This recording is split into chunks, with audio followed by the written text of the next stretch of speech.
Hello hi ನಮಸ್ಕಾರ friends, Sara ಅಡುಗೆ ಸಾಧನ ಚಾನಲ್ಗೆ ಸ್ವಾಗತ. ಇವತ್ತು ನಾನು ನಿಮಗೆ ತುಂಬಾ ಸಿಂಪಲ್ ಆಗಿ ಹಾಗೆ ಈ ಸಮ್ಮರ್ ಸ್ಪೆಷಲ್ ಆಗಿರುವಂತಹ ರಾಗಿ ಜ್ಯೂಸ್ ಹೇಗೆ ಮಾಡ್ಕೊಳೋದು ಅಂತ ತೋರಿಸ್ಕೊಡ್ತೀನಿ.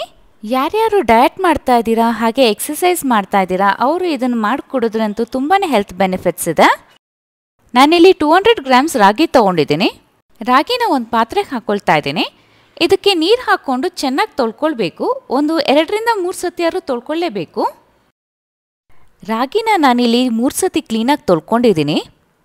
ಇವಾಗ ಒಂದು ಪ್ಯಾನ್ಗೆ ತೊಳೆದಿಟ್ಟಿರುವಂಥ ರಾಗಿ ಹಾಕ್ಕೊಂಡು ಫ್ರೈ ಮಾಡ್ಕೊಳ್ಬೇಕು. ಗ್ಯಾಸ್ನ ಮೀಡಿಯಂ ಫ್ಲೇಮಲ್ಲಿಟ್ಟು ಫ್ರೈ ಮಾಡ್ಕೊಳ್ಳಿ. ರಾಗಿ ಒಂದು ಸ್ವಲ್ಪ ಸ್ಲೈಟಾಗಿ ರೋಸ್ಟ್ ಆಗೋವರೆಗೂ ಫ್ರೈ ಮಾಡ್ಕೊಳ್ಳಿ. ಒಂದು 5 ಮಿನಿಟ್ಸ್ ಫ್ರೈ ಮಾಡಿಕೊಂಡ್ರೆ ಸಾಕು. ರಾಗಿ ತುಂಬ ಕ್ರಿಸ್ಪಿಯಾಗಿರುತ್ತೆ.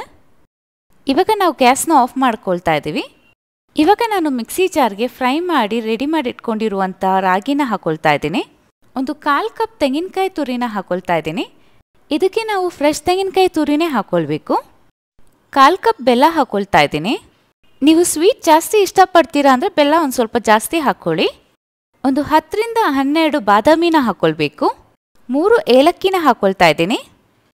ಹಾಗೆ ಒಂದು ಸ್ವಲ್ಪ ಉಪ್ಪು ಹಾಕ್ಕೊಳ್ಬೇಕು. ಇವಾಗ ಇದಕ್ಕೆ ನೀರು ಹಾಕ್ಕೊಂಡು ಮಿಕ್ಸಿಯಲ್ಲಿ ಚೆನ್ನಾಗಿ ರುಬ್ಕೊಳ್ಬೇಕು. ಇವಾಗ ನಾನು ಇದನ್ನು ಫಿಲ್ಟರ್ ಮಾಡ್ಕೊಳ್ತಾ ಇದ್ದೀನಿ. ಫಿಲ್ಟರ್ ಮಾಡಾದ್ಮೇಲೆ ಉಳಿದಿರುವಂಥ ರಾಗಿಗೆ ಇನ್ನೊಂದು ಸ್ವಲ್ಪ ನೀರು ಹಾಕ್ಕೊಂಡು ಮತ್ತೆ ಇದೇ ರೀತಿ ಪ್ರಾಸೆಸ್ನ ರಿಪೀಟ್ ಮಾಡ್ತೀವಿ 1-2 ಸತಿ. ನೋಡಿ ಫ್ರೆಂಡ್ಸ್, ಸಮ್ಮರ್ ಸ್ಪೆಷಲ್ ಡ್ರಿಂಕ್ ಆಗಿರುವಂಥ ರಾಗಿ ಜ್ಯೂಸ್ ರೆಡಿಯಾಗಿದೆ.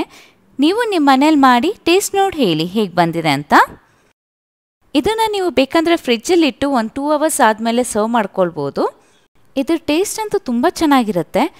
ಹಾಗೆ ಇದು ಹೆಲ್ತ್ ಕೂಡ ತುಂಬ ಒಳ್ಳೆಯದು. ಪ್ಲೀಸ್ ಲೈಕ್ ಮಾಡಿ, ಶೇರ್ ಮಾಡಿ, ಹಾಗೆ ಸಬ್ಸ್ಕ್ರೈಬ್ ಮಾಡಿ. ಪ್ಲೀಸ್ ಸಬ್ಸ್ಕ್ರೈಬ್ ಮಾಡಿ ಫ್ರೆಂಡ್ಸ್.